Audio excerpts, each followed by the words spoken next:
이 시간 우리에게 주시는 하나님의 말씀은 신약성경 마가복음 2장 18절에서 22절의 말씀입니다.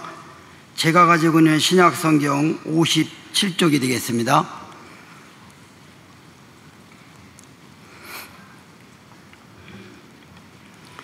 요한의 제자들과 바리새인들이 금식하고 있는지라 사람들이 예수께 와서 말하되 요한의 제자들과 바리새인의 제자들은 금식하는데 어찌하여 당신의 제자들은 금식하지 아니하나이까?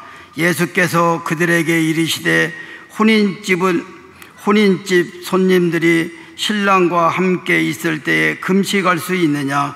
신랑과 함께 있을 동안에는 금식할 수 없느니라. 그러나 신랑을 빼앗길 날이 이르리니 그날에는 금식할 것이니라. 생배 조각을 낡은 옷에 붙이는 자가 없나니 만일 그렇게 하면 기운 새 것이 낡은 그것을 당기어 헤어짐이 더하게 되느니라. 새 포도주를 낡은 가죽 부대에 넣는 자가 없나니 만일 그렇게 하면 새 포도주가 부대를 터뜨려 포도주와 부대를 버리게 되리라. 오직 새 포도주는 새 부대에 넣느니라 하시니라. 아멘. 천안 지역 교회가 초교파적으로 연합해서 이렇게 귀한 성회를 함께 가지게 된 것을 하나님께서 기뻐하신다고 믿습니다. 또 부족한 종을 또 초청해 주셔서 함께 말씀을 나눌 수 있도록 해주신 귀한 목사님들 감사를 드립니다.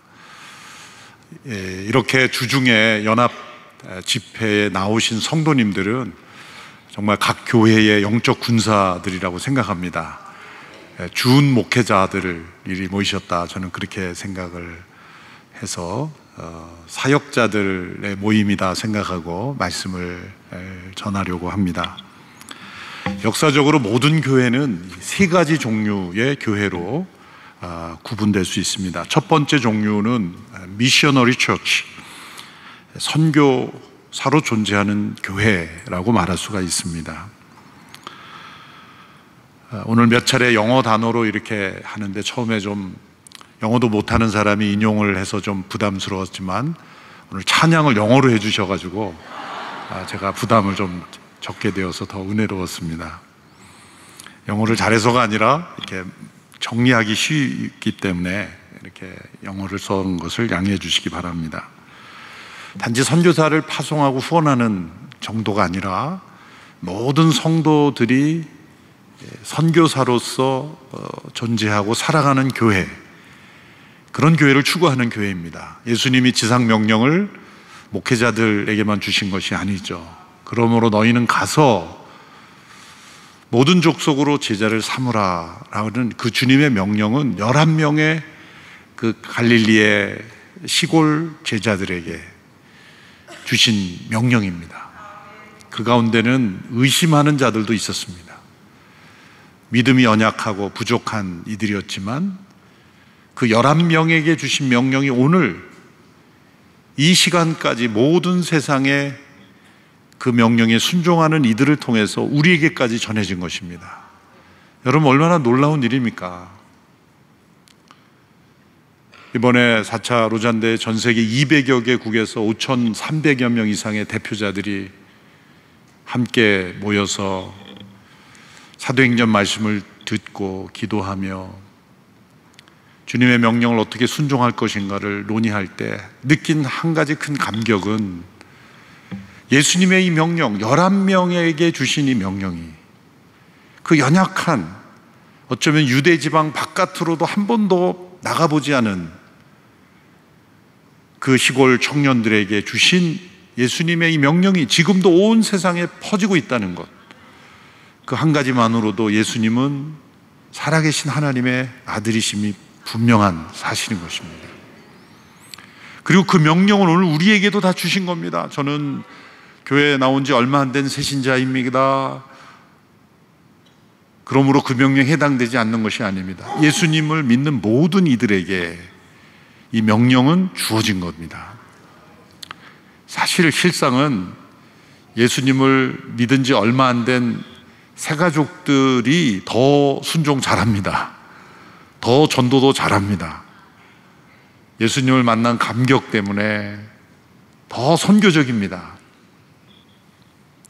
오히려 예수님 믿은 오래된 성도들이 이제 추억 속에, 습관 속에 남아있는 그러한 신앙. 그래서 선교라는 말이 그냥 선교부에서 하는 것이다, 이렇게 생각하기 쉽습니다. 이 미셔너리 처치에 ABC가 있습니다.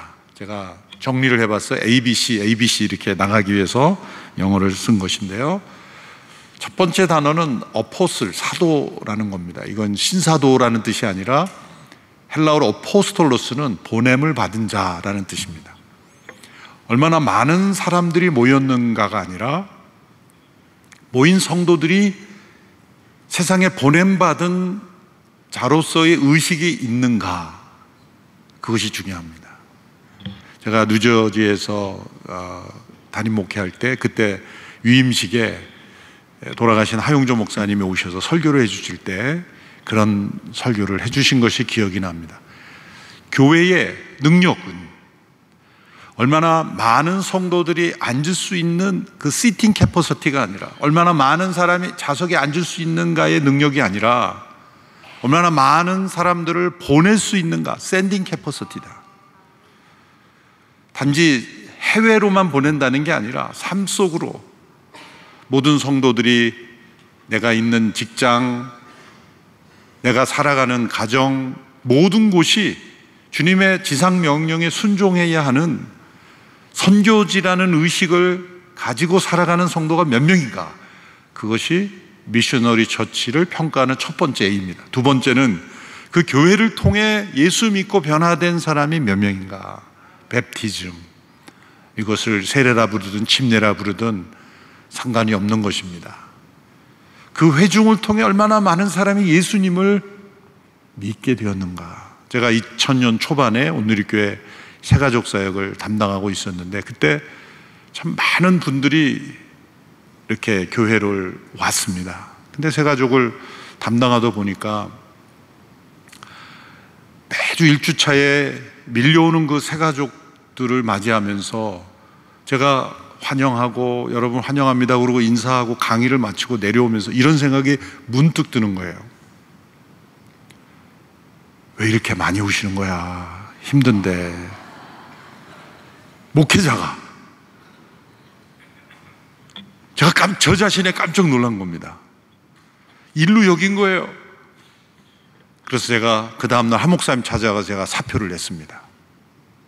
교회 사표가 아니라 새가족 사표. 목사님, 자세하게는 얘기하면 그만두라 그러실까봐 자세하는 얘기 안 하고, 목사님, 제가 새가족 사역 대신 진짜 예수님을 안 믿는 사람들을 온누리교회에서 전도하는 전도 사역을 내가 해보겠습니다. 회개하는 마음으로. 이렇게 스스로 찾아오는 사람들로만 교회가 채워진다면 하나님이 기뻐하지 않을 것이다. 진짜 예수님 안 믿는 사람들, 수평이동이 아니라 진짜 예수님 믿기 어려운 사람들을 전도하는 그런 일에 더 힘써야 되겠다 생각해서 회개하는 마음으로 전도사역을 자청했습니다.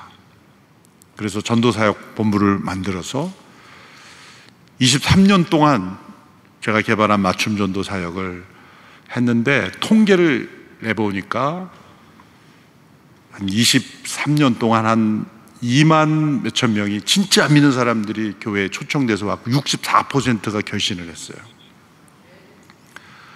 그래서 우리 교회를 통해서 진짜 안 믿는 사람들이 예수 믿게 하는 그런 교회, 그런 일에 헌신하는 교회. 요즘 얼마나 교회가 전도의 열정을 잃어버렸습니까? 어떤 분들은 이제는 말로 전도하는 시대는 끝났다, 교회가 사회사역도 하고 봉사를 많이 해야지. 틀린 말은 아닙니다. 교회가 선한 일을 해야지 이제는 그렇게 전도하는 시대는 끝났다, 이 말은 사실 틀린 말입니다. 왜냐하면 교회가 사회적으로 선한 일을 많이 해서 여태까지 존재해왔습니까? 기독교 역사를 보면은 나쁜 일 많이 했습니다. 십자군 전쟁도 교회가 뒷받침이 된 것이죠. 1차, 2차 대전 다 기독교 국가라는 나라들이 일으켰지 않습니까?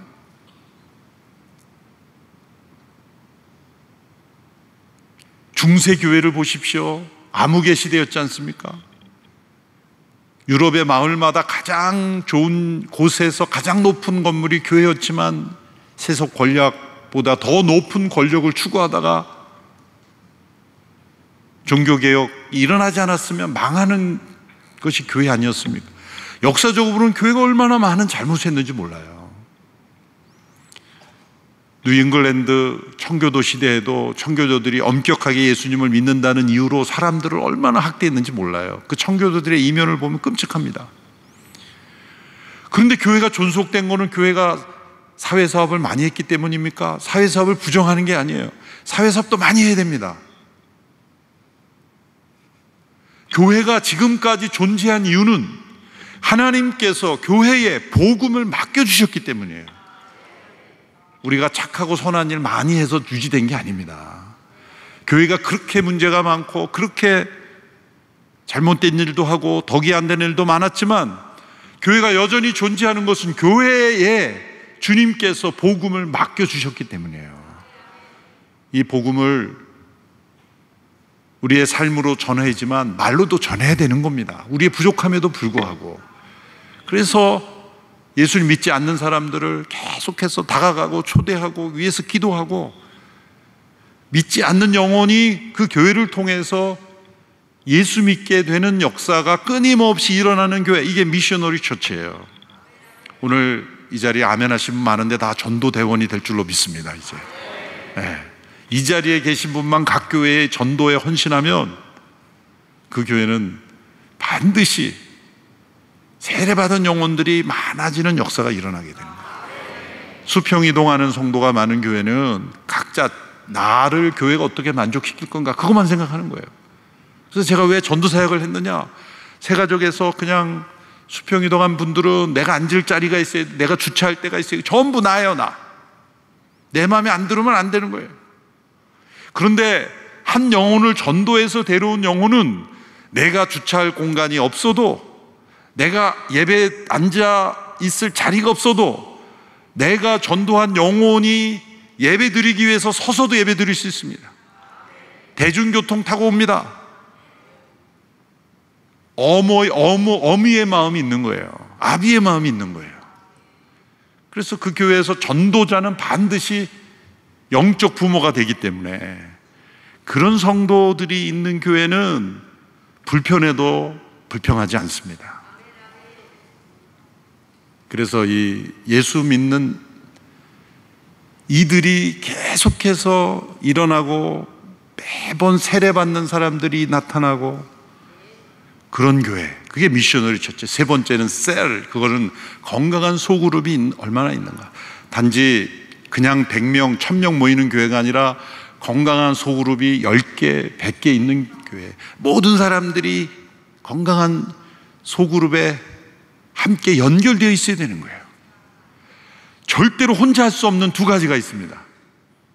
혼자 할 수 없는 두 가지. 첫째, 결혼. 두 번째, 예수를 믿는 거. 혼자 예수 믿는 거 절대 안 됩니다.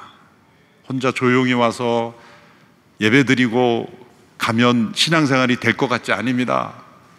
성도들과 만나서 그걸 구약이라고 하든 속이라고 하든 뭐 다락방이라고 하든 순이라고 어떤 명칭, 목장이라고 하든 그건 뭐 다양한, 그거는 명칭은 자유롭게 쓸 수 있습니다. 어떤 명칭으로 쓰든지 내가 연결되어 있는 소그룹이 반드시 있어야 돼요. 그 연결이 안 된 성도들은 반드시 시험에 들고 성장하지 못합니다. 왜냐하면 우리의 신앙은 서로 부딪히면서 성장하게 돼 있는 거예요. 상처받기 싫어서 혹은 상처받은 경험 때문에 교회에 참여하지 않고 이렇게 관계도 맺지 않고 조용히 그냥 나는 갈등 없는 세상이 좋아, 교회도 그냥 아무 관계 맺지 않았으면 좋겠어.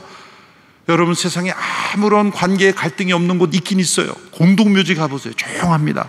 다들 그냥 점잖게 가만히 있어요. 우리가 살아가면서 서로 부딪히면서 서로 배우는 거예요. 그래서 건강한 소그룹으로 연결되어 있는, 그래서 예수님께서도 12명을 제자 훈련 시키셨잖아요. 얼마나 문제가 많습니까? 여러분, 이 자리에 계신 분들은 적어도 스몰 그룹을 이끄시는 그런 분들이 많으리라고 생각을 해요. 여러분 힘드시죠? 근데 여러분, 예수님이 맡은 12명을 생각해 보세요. 제일 힘들었어요. 예수님의 제자 중에는 열심당원이라는 사람이 있어요. 열심당원 시몬. 이 사람들은 세리들을 잡는 사람들이에요. 때로는 물리적인 폭력을 써서라도 이 세리 같은 매국노들은 세상에서 제거해야 된다고 생각하는 사람들이에요. 그런데 세리 출신 마태가 있는 거예요. 윤마태 목사님 죄송합니다. 세리 출신 마태가 있는 거예요. 그러니 이 예수님의 제자 공동체에서 그 시몬과 마태가 만났어요. 이게 어떤 분위기겠습니까 지금? 이건 보통 심각한 상황이 아니에요. 아니, 예수님 어떻게 골라도 어떻게 그런 관계를 골랐습니까? 지금 우리가 불편할 줄 몰랐습니까? 알았기 때문에 뭐 하는 거예요? 그 사회에서 가장 적대적 관계에 있는 사람들만 골라 모은 거예요. 베드로는 다혈질이죠. 어부 출신이죠. 충동적이죠. 가룟유다는 계산적이죠. 어떤 미국의 그 데이터 연구소에서 예수님의 제자들을 이렇게 기업 입사 거기에 프로그램에 돌렸더니 합격한 사람이 딱 한 사람이래요. 유다. 계산할 줄 알고 머리 굴릴 줄 알고 늘 계산적인 사람과 계산하지 않고 뛰어드는 베드로 얼마나 우리는 좌충우돌 하지만 베드로니까 무리를 걸어본 거예요. 주여 나로 하여금 무리를 걷게 하소서 그랬더니 오라 그랬더니 예수님 농담도 못합니까? 어떻게 무리를 걷습니까? 그러지 않고 그냥 내디딘 거예요. 앞뒤에 가리지 않고. 유다는 절대 그런 체험 못합니다. 계산하고 내가 무리에 어떻게 발을 디디면 빠지지 어떻게 예수님 뭐라 그러시네? 그렇게 따지기 좋아하는 사람은 절대 이 체험 못합니다. 베드로와 유다를 보면 전혀 다른 캐릭터의 사람이에요. 그래서 예수님은 한데 모아놓으셨어요. 이렇게 예수님의 12제자를 보면 어떻게 이런 사람들이 다 모여있을까? 그러니까 항상 누가 더 크냐? 이런 논쟁이 끊이지 않았던 거예요. 그럼에도 불구하고 예수님이 그 사람들을 함께 모아서 그들에게 지상명령을 주셨다는 겁니다. 그래서 미셔너리 처치는 이렇게 건강한 소그룹으로 다 연결되어 있는 교회, 이런 교회는 주님의 지상명령을 순종하는, 그래서 때로 믿음이 연약해져도 그 순원들이 믿음으로 살아가는 모습을 보면서 도전받고 서로 격려받고 그러는 겁니다. 그런데 이러한 미셔너리 처치에서 교회가 개척될 때 이러한 뜨거운 열정, 헌신 있다가 세월이 흘러갈수록 역사가 오래되면서 많은 교회들이 안타깝게도 두 번째 단계의 교회가 되는데, 두 번째 단계는 메인터넌스 처치, 그냥 유지하는 교회가 돼버리는 거예요. 기계처럼 잘 움직이긴 합니다. 조직도 잘 짜져 있습니다. 그런데 두 번째 단계에 ABC가 있어요.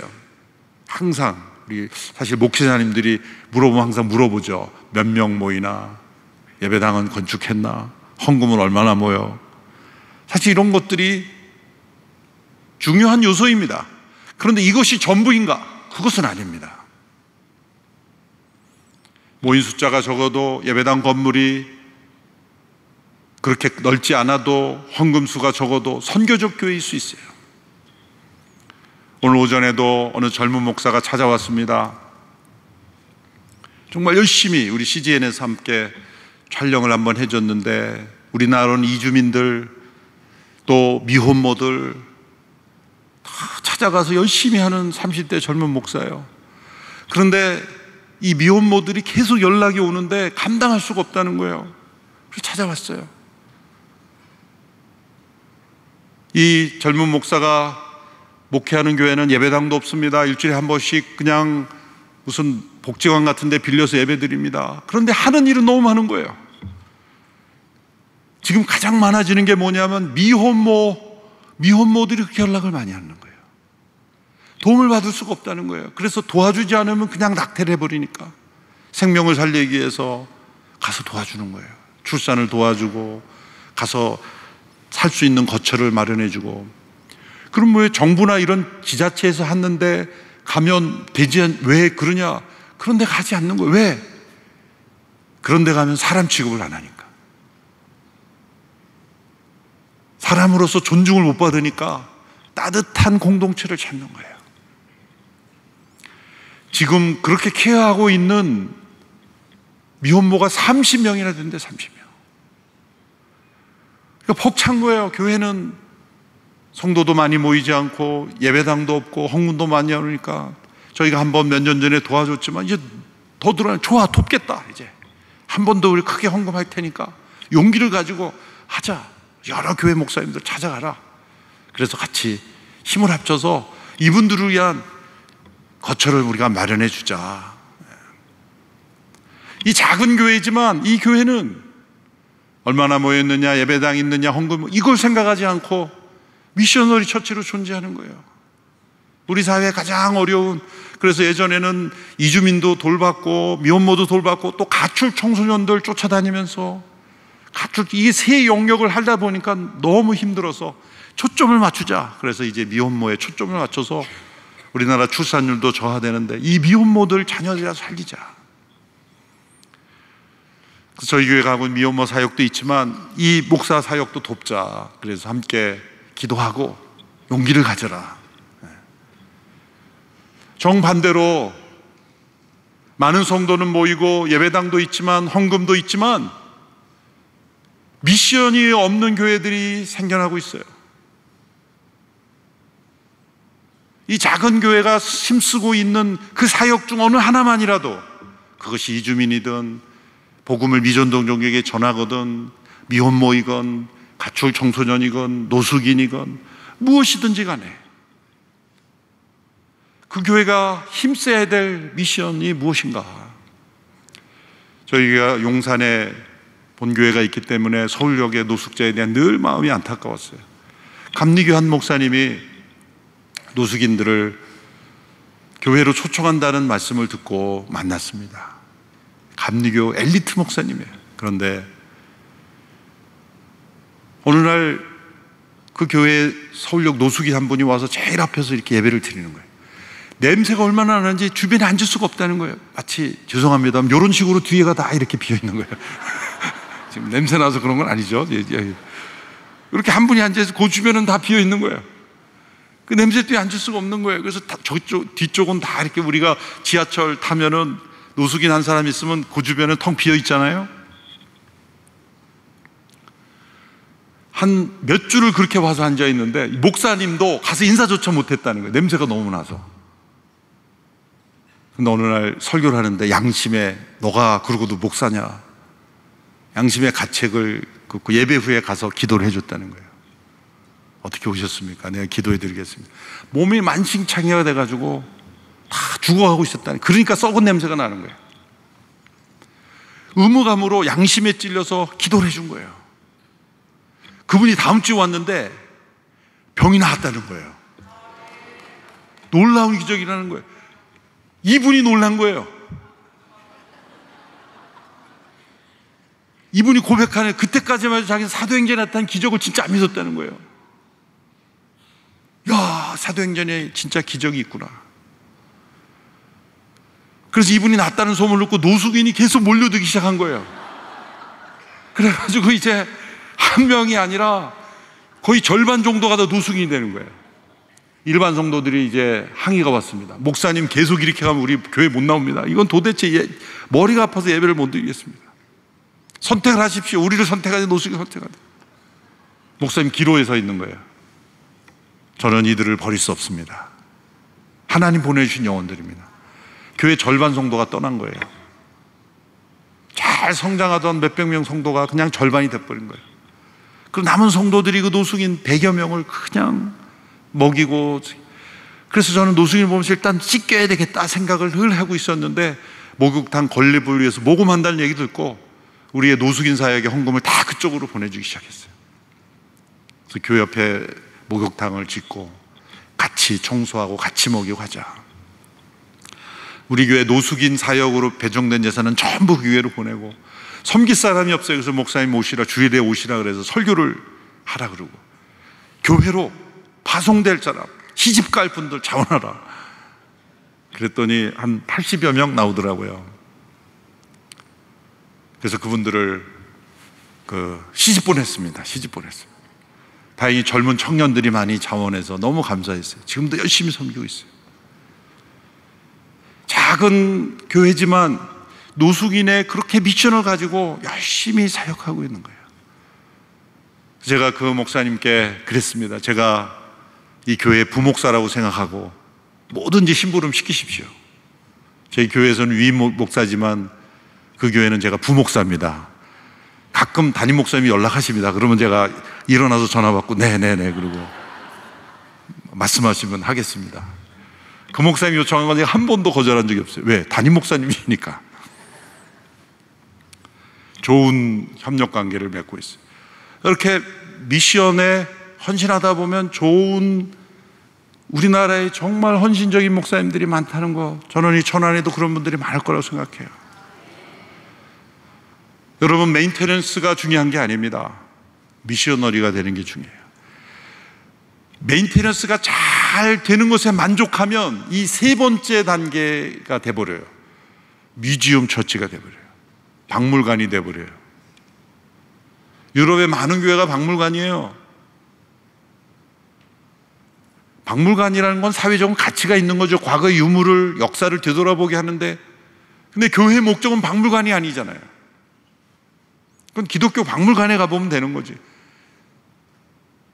교회가 얼마나 오래됐는가 그걸 자랑하면 안 돼요. 이 박물관처럼 돼버린 교회에 ABC가 있어요. 첫 번째, 어퍼시, 이거는 무관심이에요. 선교에 대한 무관심, 잃어버린 영혼에 대한 무관심, 세계 열방에 대한 무관심. 두 번째는 바겐, 항상 이거 우리가 도우면 우리 교회 뭐가 유익이 되는데, 그런 식으로만 생각하는 거예요. 장소 하나 빌려도 우리 교회 뭐가 유익이 되는데, 항상 우리 교회에 뭐가 들어오느냐, 이 보상만을 생각하는 거예요. 잘못된 거죠.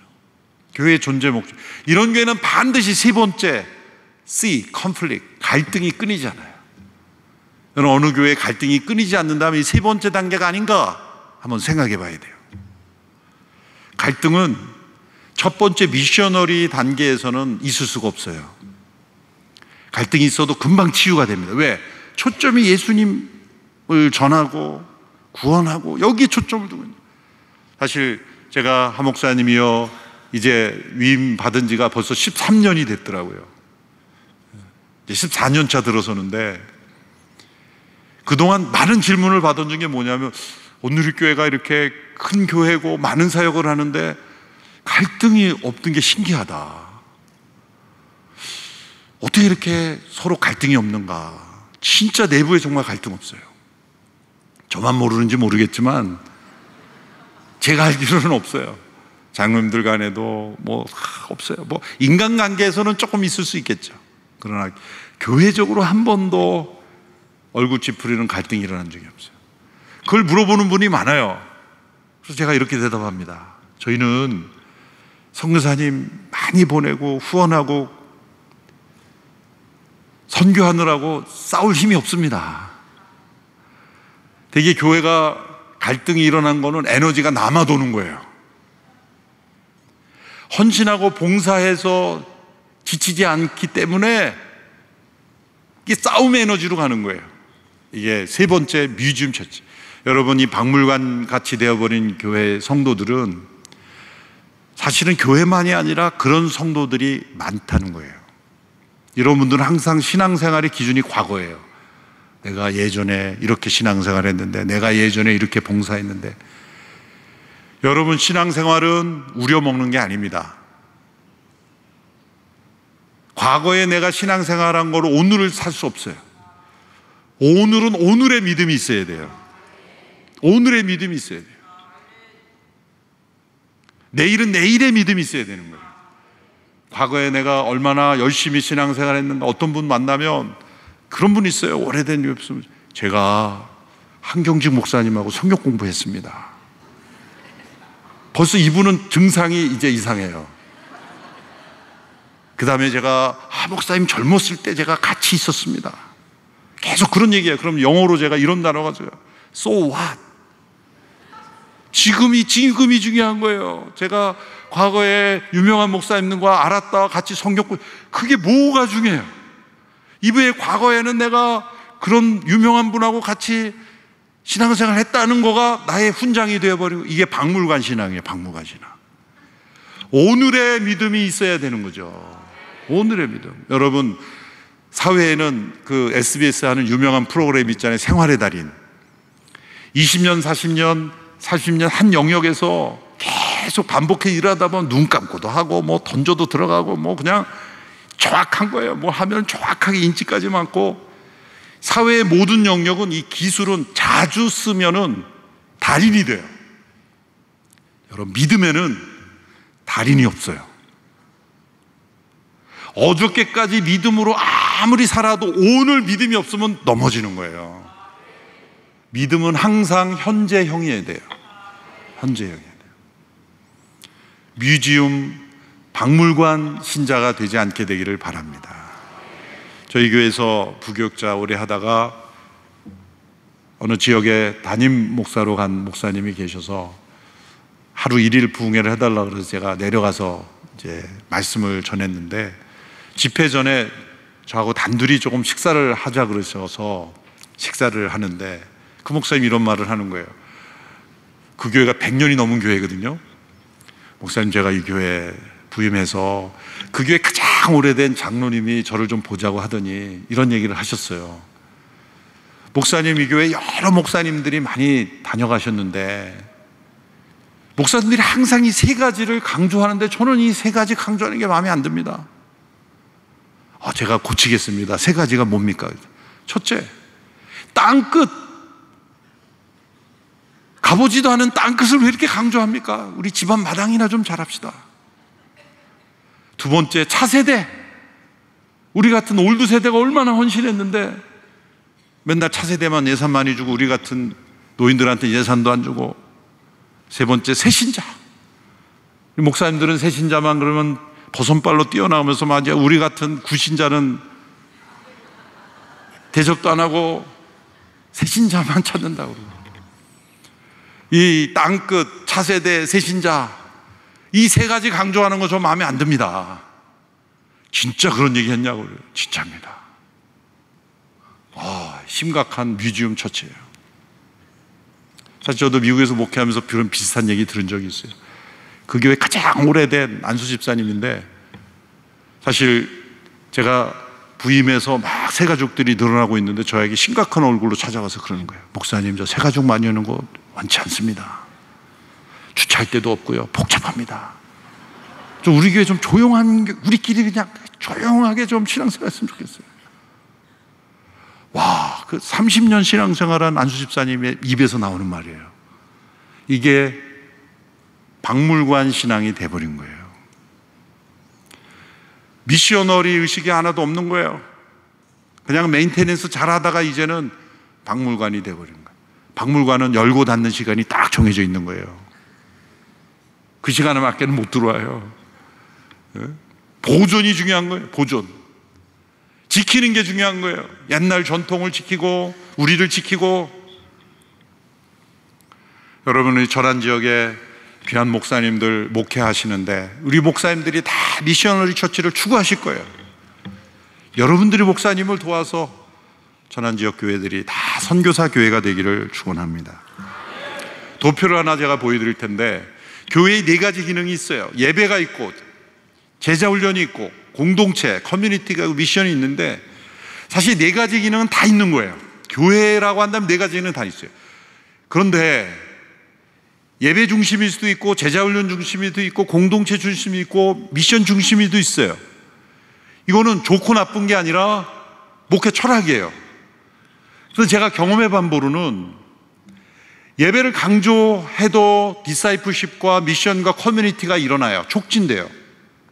제자훈련을 강조해도 나머지 세 가지 기능이 촉진돼요. 신방을 잘해도 이 세 가지 기능이 촉진될 수 있어요. 그러나 가장 세 가지 기능을 가장 강력하게 촉진시킬 수 있는 건 네 번째, 미션이에요. 잃어버린 영혼을 구원하는 것, 미전전동적의 복음을 전하니 헌신하는 일. 우리는 목회 에너지를 이제 여러분들을 준 목회자라고 생각하고 제가 말씀드리는 거예요. 25%씩 동일하게 배분을 하면 교회가 균형 있는 교회라고 생각할 수 있잖아요. 우리 목사님의 목회나 예산이나 이런 거를 똑같이 배분하면 교회가 균형 잡힌 교회가 될 수 있다고 생각하는데 25%씩 투자를 하면 어떻게 되냐면 커뮤니티 쪽에, 관계 쪽에 다 이 에너지가 모이게 됩니다. 미션에는 5%도 남지 않을 거예요. 그래서 의도적으로 리더십들, 앞서가는 성도들이 미션에 70, 80% 에너지를 쏟아 부을 때 성도들이 내려갈 때는 거의 20, 30%씩 균형을 잡는 거예요. 선교가 나머지 교회의 기능들을 촉진시키는 촉매 역할을 해야 된다는 거예요. 이제 본문 아직 시작하지도 못했는데 여러분들이 너무 잘 들어주셔서 제가 흥분했어요. 원래 이 앞부분이 서론이었는데 이게 5분 안에 끝냈어야 되는데 여러분들이 그냥 너무 그냥 흡입을 잘 하셔가지고 제가 빨려 들어가가지고 그냥 서론하다가 다 끝나버렸어요. 어떻게 하는지 모르겠어요. 이제 바리새인들이 어떤 사람들입니까? 사실 구약의 바리새인의 기원에 든 여러 설이 있지만 저는 에스라 시대로 봅니다. 이스라엘 백성들이 포로로 잡혀가서 성전이 무너져서 율법을 중심으로 신앙생활을 하게 될 때 율법을 연구해서 가르치던 이들이 일어났습니다. 바리새라는 말은 좋은 단어예요. 구별되다는 뜻이에요. 그런데 왜 바리새인이 예수님 당시에는 나쁜 명사가 됐을까요? 처음에는 좋은 운동이었어요. 그들은 그 시대의 미셔너리였어요. 성전을 중심으로 하던 그들이 성전이 회파되고 고향을 잃어버리고, 그렇지만 그들은 율법을 연구해서 백성들에게 가르치는 사명을 가진 자들로 헌신한 거예요. 자신의 삶보다. 그래서 포로에서 돌아오면서 그들이 유대사의 지도층이 된 거예요. 그런데 그 무브먼트였던 에스라와 같은 이들이 일어난 바리새인들의 운동이 예수님 당시에는 위선과 외식과 허영의 그러한 대명사가 되어버렸잖아요. 왜 그렇게 됐는가를 우리는 연구해야 되는 거예요. 오늘 이 시대의 교회 위기는 우리 모두가 바리새주의가 되었을 때예요. 오늘 우리 그리스도인들이 예배를 많이 안 드리는 게 문제가 아닙니다. 봉사를 안 하는 게 문제가 아닙니다. 우리 안에 들어온 바리새주의를 극복하지 못했다는 거예요. 이 바리새인들이 예수님께 와서 지금 질문합니다. 시비를 거는 겁니다. 요한의 제자들과 요한은 금식을 하는데 왜 당신과 당신의 제자들은 금식하지 않습니까? 그것은 바리새인들이 생각하는 금식을 하지 않았다는 거죠. 바리새인들이 생각하는 금식은 뭡니까?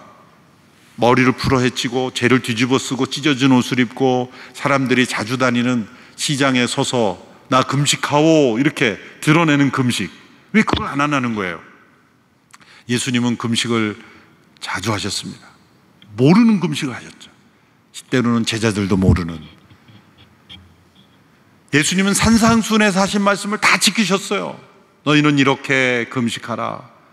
머리에 기름을 바르고 깨끗하게 은밀하게 하나님만 아시도록 금식하라고 했잖아요. 예수님이 말씀하신 걸 그대로 행하셨어요. 예수님은 금식을 안 한 게 아니라 바리새인들이 하는 모양의 금식을 안 했다는 거예요. 예수님 그 바리새인들의 오늘 본문에 세 가지 비유를 들어서 지금 교훈하고 계십니다. 첫 번째는 결혼식의 비유예요. 예수님이 동일한 교훈을 주시기 위해서 세 번의 연속되는 비유를 주신 건 딱 두 번입니다. 신약 성경에. 누가복음 15장에 잃어버린 양의 비유, 드라크마의 비유, 집을 나간 아들의 비유. 동일한 교훈, 잃어버린 것을 되찾는 기쁨에 대해 설명하시기 위해서 세 번의 연속적인 비유를 주셨고, 이번이 두 번째.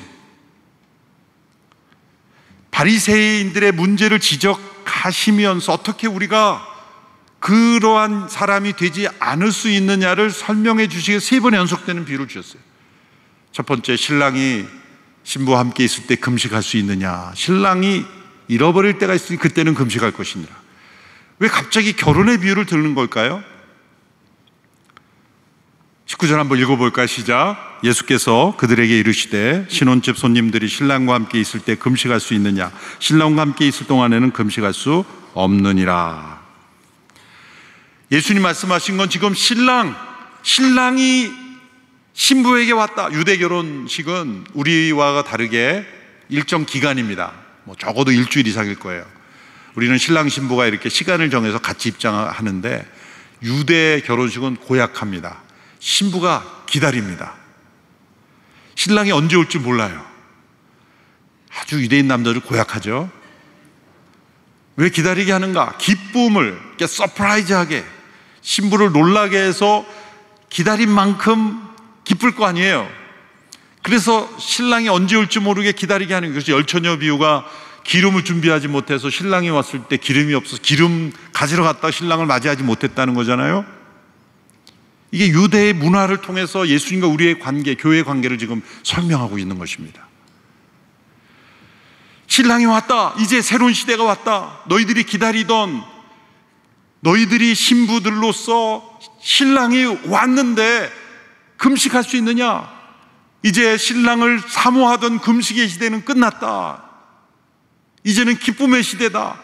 만일 금식을 한다면 그 신랑의 임재가 없을 때 금식해야 될 것이다. 금식의 내용이 바뀌었다는 거예요. 이건 우리에게 무엇을 보여줍니까? 여러분, 미셔너리 처치, 이 선교사로 헌신한 교회의 중요한 원동력이 있는데 그것은 바로 예수 그리스도를 만난 신부의 기쁨이에요. 여러분, 결혼식 가보셨죠? 결혼식은 모두가 다 기쁩니다. 물론 의무적으로 참석한 분도 있지만 어두운 얼굴을 만약에 결혼식에서 심각하게 우울한 표정을 짓고 있다고 하는 이상한 사람이에요. 신랑과 신부가 자신이 사랑했던 사람이거나 이런 사람이겠죠. 그러지 않고는 결혼식에 가면 다 기쁩니다. 제가 미국에서 목회할 때 재직회만 되면 서로 이렇게 싸우는 집사님들이 있었어요. 그런데 이제 외부 식장에서 결혼을 이제 어느 가정에서 거기 로비에서 만났는데 이거 어떻게 이렇게 두 분이 여기서 만나니까 분위기가 좀 그렇겠네 그랬는데 너무 반갑게 막 인사하는 거예요.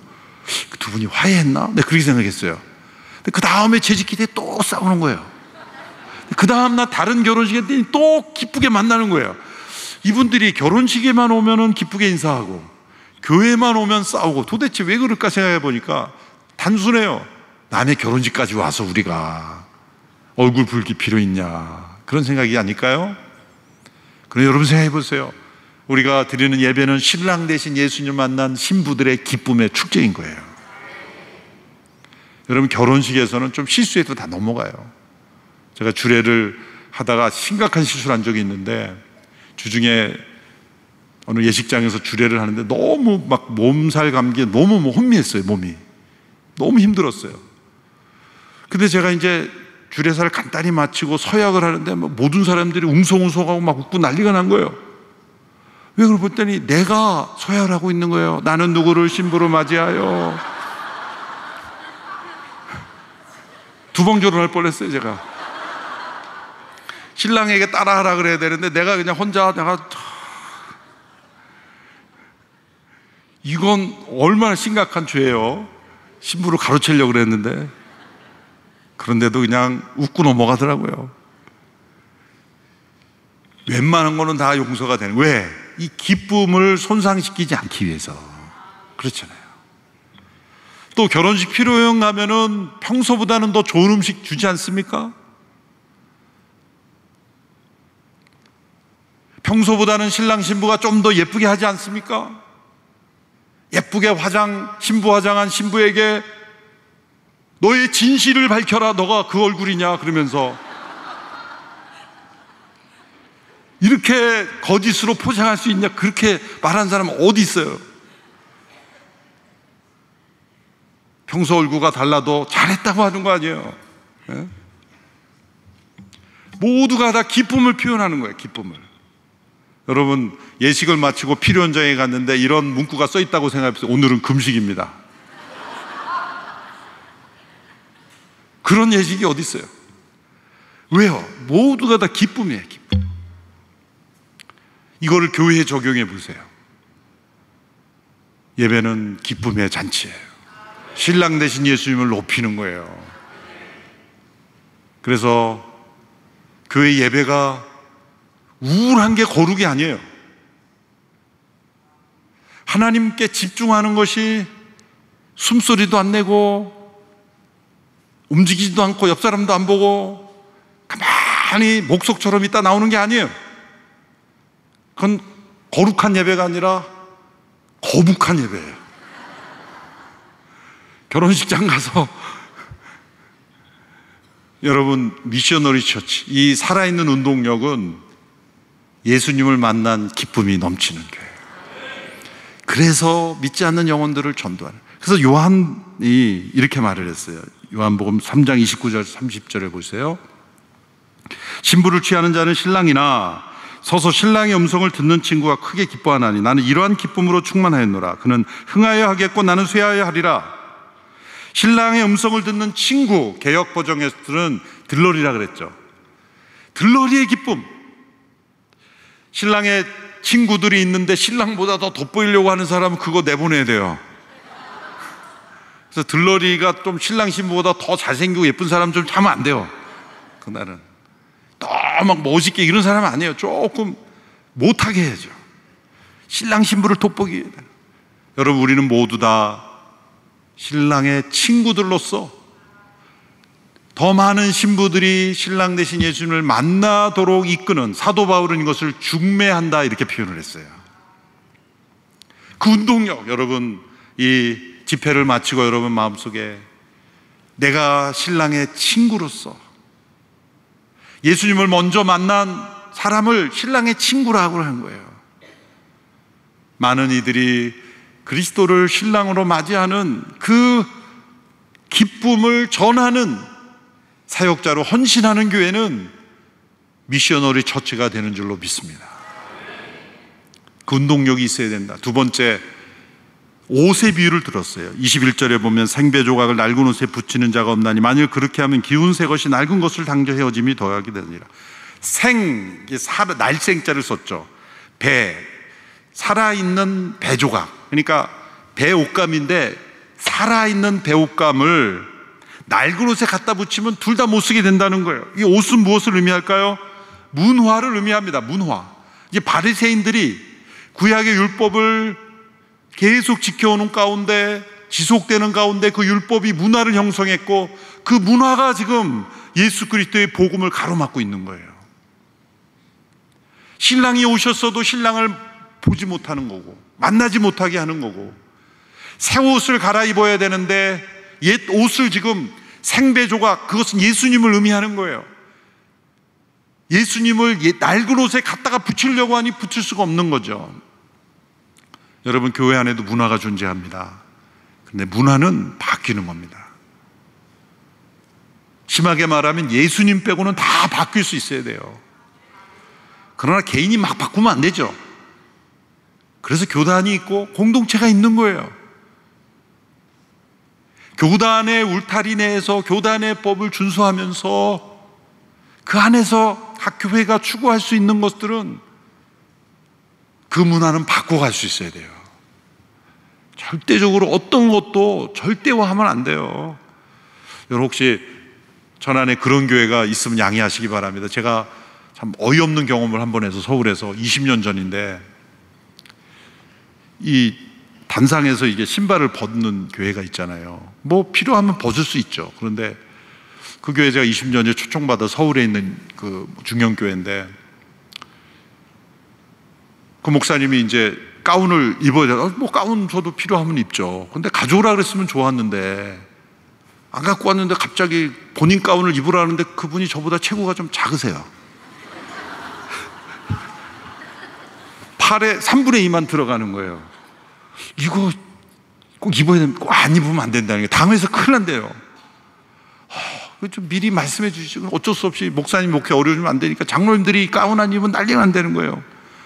그래가지고 이제 억지로 끼웠는데 이 팔이 여기까지밖에 안 들어가는 거예요. 꼭 막내 동생 옷을 입고 이제 어쩔 수 없죠. 목사님이 힘들어요. 그래서 이제 가는데 잠깐 슬리퍼를 신어야 된다는 거예요. 진짜. 근데 슬리퍼도 3분의 2밖에 안 들어가는 거예요. 발이 전부 3분의 2예요. 근데 문제는 그날 비가 왔어요. 근데 목사님 사무실에서 밖을 통해서 예배당으로 들어가게 돼 있는 거예요. 발뒤가 다 젖었어요. 그래서 단상에 딱 올라왔어요. 저 봤는데 찬양팀이 여기 단상에 올라 있었어요. 예배당이 좁아가지고 따로 있는 게 여기 올라왔어요. 제가 올라가자마자 그분들 신발을 봤어요. 다 신고 있어요. 나만 벗긴 거예요. 나만. 공평하게 다 신었으면 나는 불평이 없을 텐데 설교자만 벗긴 거예요. 설교하는 내내 왜 나만 벗겼을까? 발뒤꿈치를 올렸다 내리면 물이 쭉쭉 흘러나오면서 도대체 왜 그러는 걸까? 미스테리예요. 미스테리. 실발 신는 것 자체를 정죄하는 게 아니라 유연성이 없는 거예요. 유연성이. 저는 제가 신발 신고 와서 지저분해서 제가 저라도 닦고 내려왔을 거예요. 어렸을 때 기억해요. 주일학교 때 그때는 이 비포장도로가 많아가지고 그 신발 신고 올라오면 청소가 안 되니 청소구가 없었어요. 4차 집사님이 그거 닦아도 안 되고 이게 진흙이 묻으면 이게 뜯어서 빨 수도 없고 그래서 슬리퍼 신은 거예요. 사실 내 발에서 신을 벗으라 그 말씀 때문에 벗은 게 아니라고요.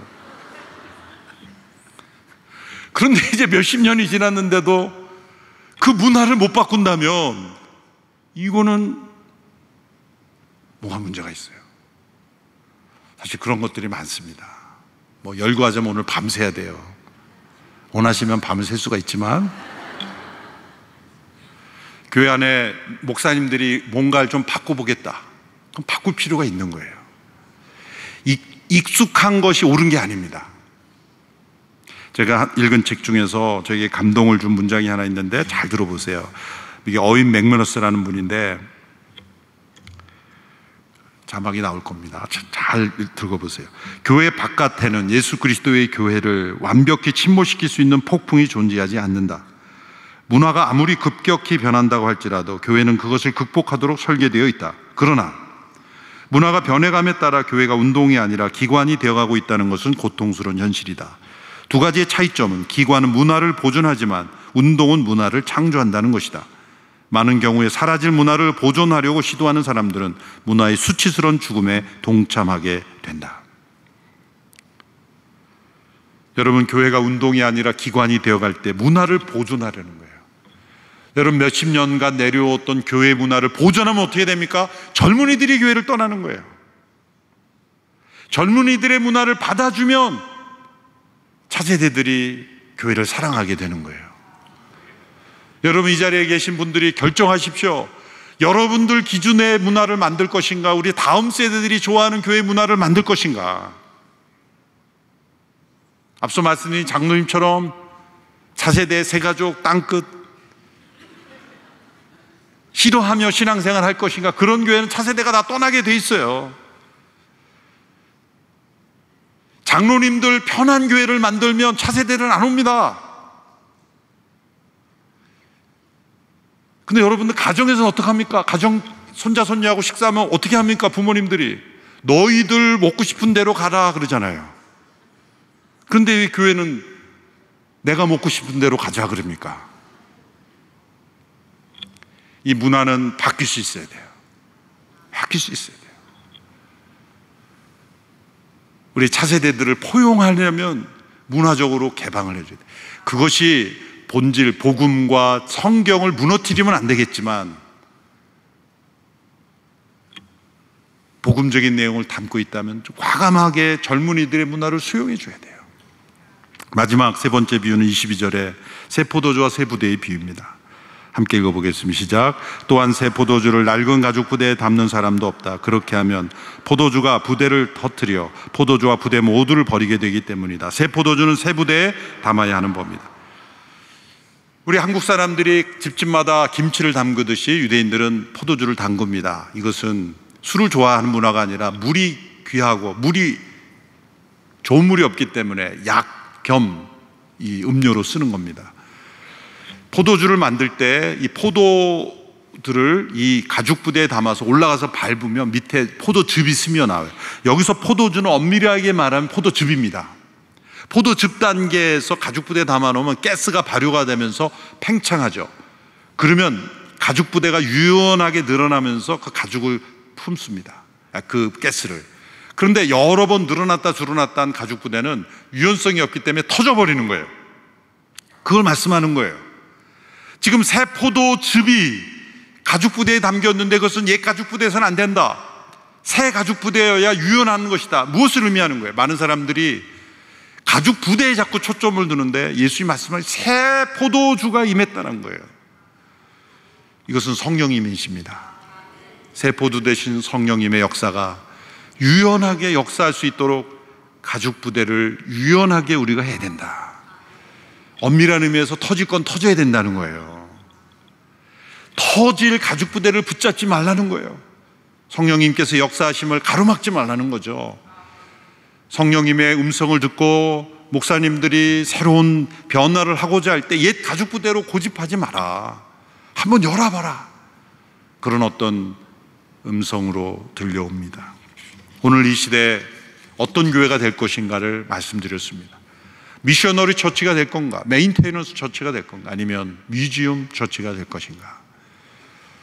신랑 되신 예수님, 새 포도주 되신 예수님, 새 옷으로 임하신 예수님, 그 예수님으로 충만한 우리 천안지역 교회가 되어서 이 지역에 예수 그리스도의 이름이 널리 나타나고 천안이 성시화되는 역사가 일어나기를 축원합니다. 기도하겠습니다. 하나님 아버지, 귀한 연합 집회를 허락하시니 감사합니다. 오늘 모인 귀한 목사님들, 성도리들 하나 되어서 이 지역에 주의 놀라운 역사가 일어나게 하여 주옵소서. 예수님의 이름으로 기도합나이다. 아멘.